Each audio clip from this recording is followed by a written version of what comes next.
کہ جو آیا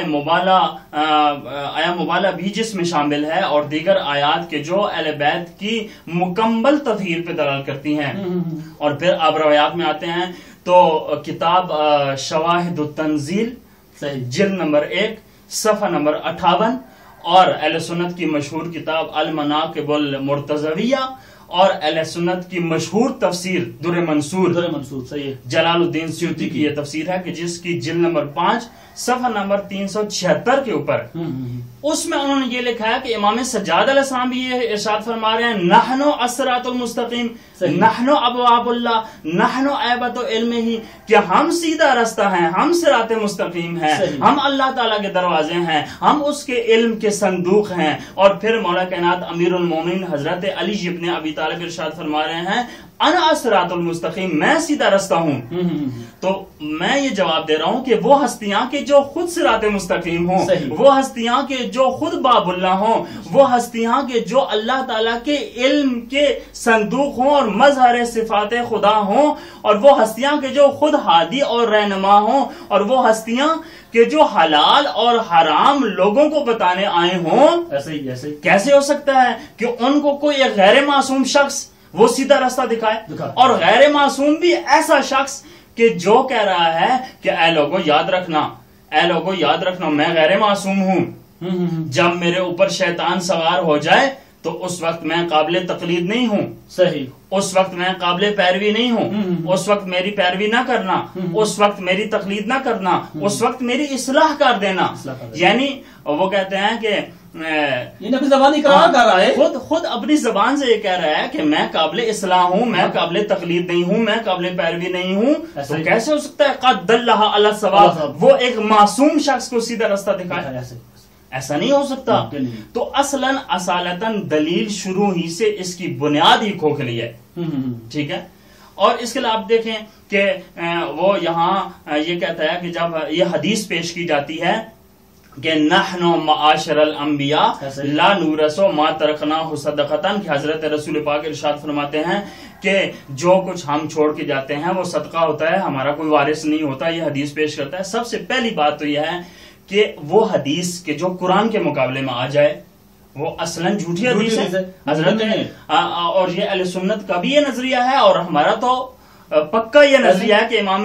جعفر صادق علیہ السلام نے بھی ارشاد فرمایا, امام باقر علیہ السلام بھی ارشاد فرماتے ہیں کہ وہ حدیث یا وہ ہماری طرف منسوب بات کی جو قرآن سے ٹکرا رہی ہو وہ جھوٹی ہے, اس کو دیوار پہ دے مارو. یہ امام علیہ السلام نے خود ارشاد فرمایا. تو قرآن تو یہ کہہ رہا ہے کہ وہ وارثہ سلیمان داؤد, کہ سلیمان جو ہے وہ داؤد کے وارث بن رہے ہیں. اور حضرت زکریا خود ارشاد فرما رہے ہیں کہ جب اپنے بیٹے کو مانگ رہے تھے اللہ تعالیٰ سے, کہا کہ اے اللہ مجھے ایک ایسا فرزند عطا فرما کہ جو میرا بھی وارث ہو اور آل یعقوب کا بھی وارث ہو. تو آپ دیکھیں کہ انبیاء, اس کا مطلب ہے قرآن مجید کی نظر میں تو انبیاء وارث بناتے ہیں. اور جہاں کیا پیش کیا جا رہا ہے کہ نحن معاشر الانبیاء لا نورثو, کہ ہم گروہ انبیاء جو ہے وارث نہیں بناتے بلکہ جو کو چھوڑ کے جاتے ہیں وہ صدقہ ہے. تو اہل سنت کے اندر ہی ایک عالم دین ہے صاحب مبسوط, جن کو شمس الائمہ کہا جاتا ہے. بہت بڑے ایک مصنف ہیں اور بہت بڑی ان کی قدر ہے علماء اہل سنت کی نگاہ میں. انہوں نے کہا کہ یہ حدیث جو ہے اس کا یہ مطلب نہیں ہے کہ جو نکالا جاتا ہے. کہتے ہیں کہ یہ جو حدیث پیش کی گئی,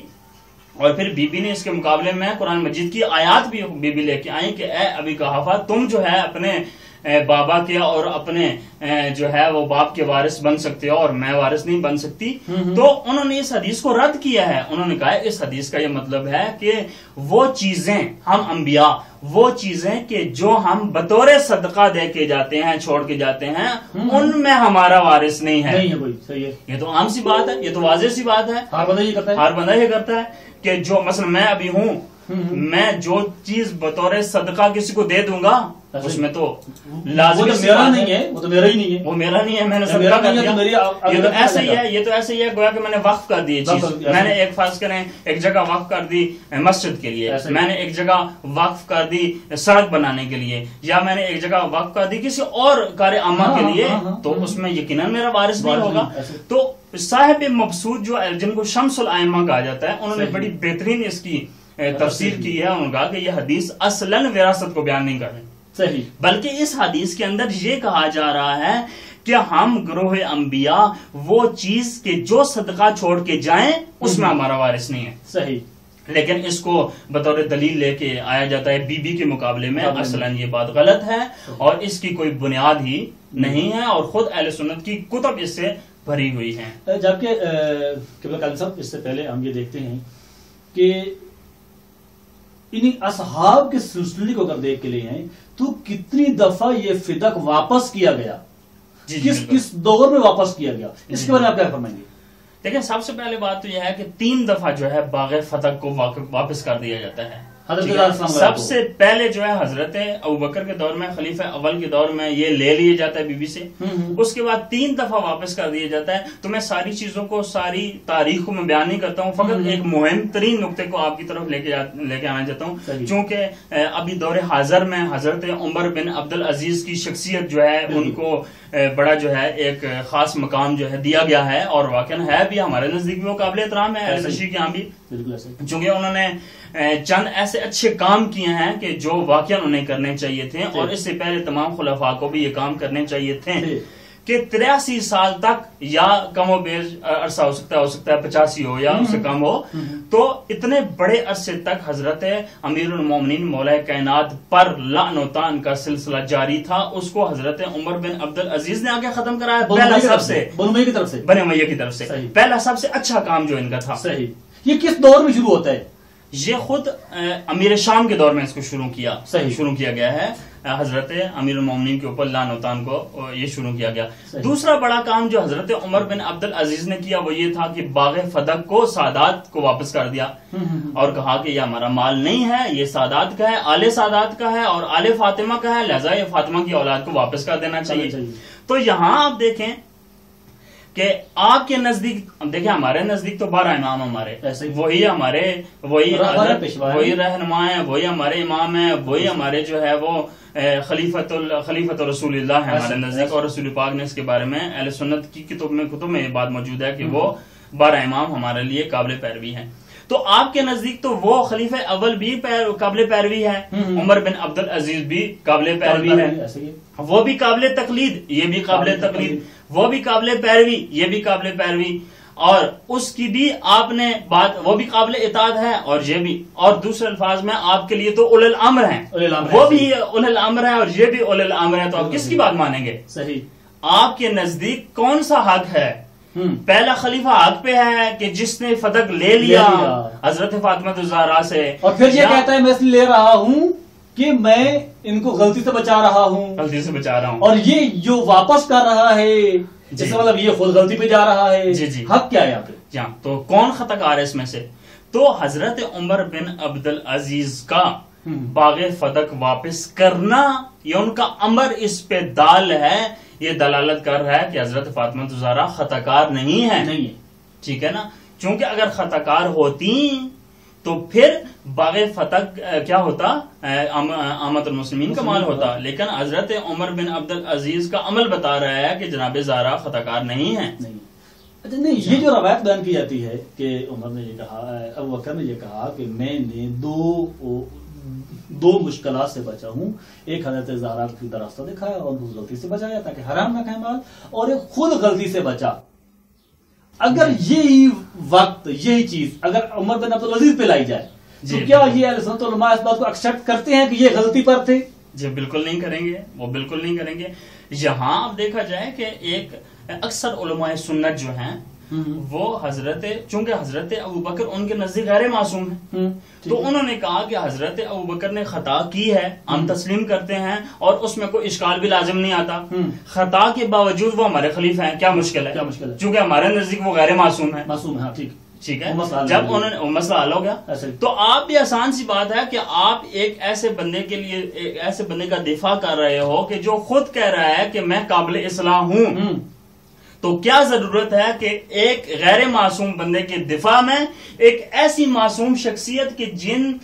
کی عصمت منصوص من اللہ ہے اس کے اوپر تم اشکال کر رہے ہو اور وہاں قابل ان کو تنقید کرا دے رہے ہو؟ یہ بات جو ہے انتہائی مہم ہے، اور اس کو وہاں جو ہے اس کے اوپر اسے وہاں شروع ہی سے دقت کرنی چاہیے تھی کہ میں کیا کہہ رہا ہوں، لیکن اس نے دقت نہیں کی۔ ایک سوال یہاں پہ موضوع سے ہٹ کے کرنا چاہ رہا ہوں جی، جس طرح آپ نے فرمایا کہ یعنی 85 سال یا 83 سال یا 90 سال کے درمیان جو عرصہ بنتا ہے، یہ امیر المومنین علی ابن ابی طالب پہ لعن طعن کی گئی، اور عمر بن عبدالعزیز نے آ کر اس کو روکا اور رکوایا۔ آج کل ہمارے معاشرے کے اندر، خصوص پاکستان کے اندر، یہ ایک فضا بنی ہوئی ہے کہ توہین صحابہ، توہین صحابہ، توہین صحابہ۔ تو یہ کیا اس کو جو علی ابن ابی طالب کی توہین کی جاتی تھی، اس کو بھی توہین صحابہ کے زمان میں لے کے آتے ہیں یا لے کے نہیں آتے؟ اگر لے کے آتے ہیں تو اس کے بارے میں ان کا نظریہ کیا ہے؟ دیکھیں، سب سے پہلی بات تو یہ ہے کہ یہاں جو ہے یہ عقیدت کی بات ہے کہ آپ اگر کسی ایک شخصیت کو جو ہے وہ قابل احترام سمجھتے ہیں، آپ ان سے عقیدت رکھتے ہیں، آپ ان کا احترام کرتے ہیں، اور اس میں شک نہیں ہے کہ آپ کا احترام جو ہے حقیقت میں قول اللہ اور قول رسول کے مطابق ہونا چاہیے۔ کیا آپ یہ دیکھیں کہ حضرت رسول اللہ نے کس کا احترام کیا تاکہ میں اس کا احترام کروں؟ حضرت جبرائیل نے قرآن مجید کے اندر وحی کی صورت میں کس کے بارے میں کہا کہ احترام کرو تاکہ میں اس کا احترام کروں؟ تو یہ جو شخصیات ہیں جن کے بارے میں آیہ مبالغہ نازل ہو رہی ہے، آیہ تطہین نازل ہو رہی ہے، یا دیگر آیات جن کی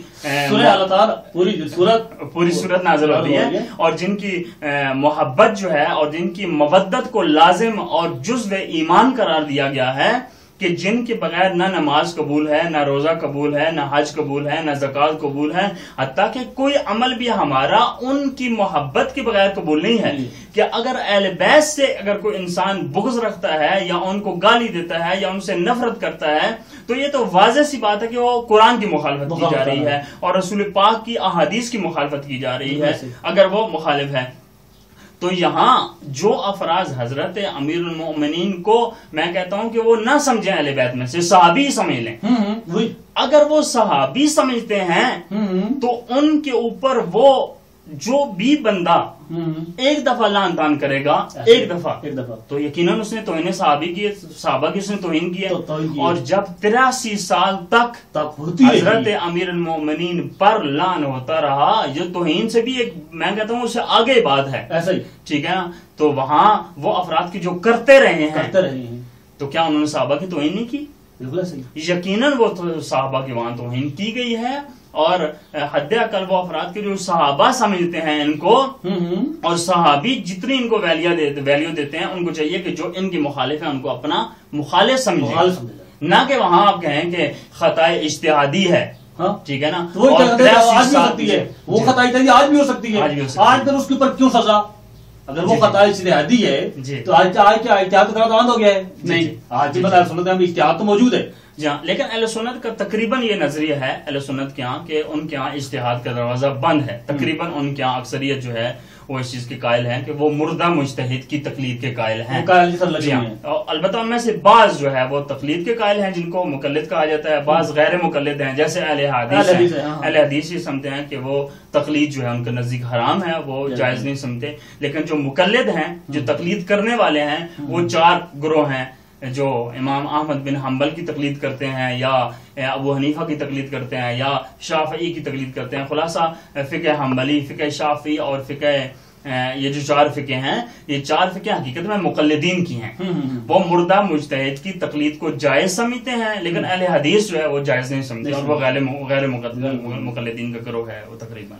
جی کن صاحب، بہت شکریہ، آپ نے ٹائم دیا، ہمارے ناظرین کو بتایا کہ اس وقت جو کچھ پاکستان کے اندر بالخصوص جو کچھ اسٹیج کے اوپر کیا جا رہا ہے، اور جو توہین اہل بیت کی جا رہی ہے، اور جو کچھ ان کے بارے میں کسی کو بچانے کی خاطر جب آپ معصومین کی توہین کریں گے، ایک غیر معصوم کو بچانے کی خاطر ایک معصوم کی توہین کریں گے، تو خدا کی بارگاہ میں آپ کی پکڑ ضرور ہوگی اور آپ جواب دہ ہوں گے۔ اور انشاءاللہ وہ دن انتہائی قریب آ چکا ہے کہ جب منتقم خون زہرا انشاءاللہ آئیں گے اور ایک ایک سے اس کا حساب لیں گے۔ انشاءاللہ ملتے ہیں اگلے پروگرام کے ساتھ، تب تک کے لیے اللہ حافظ۔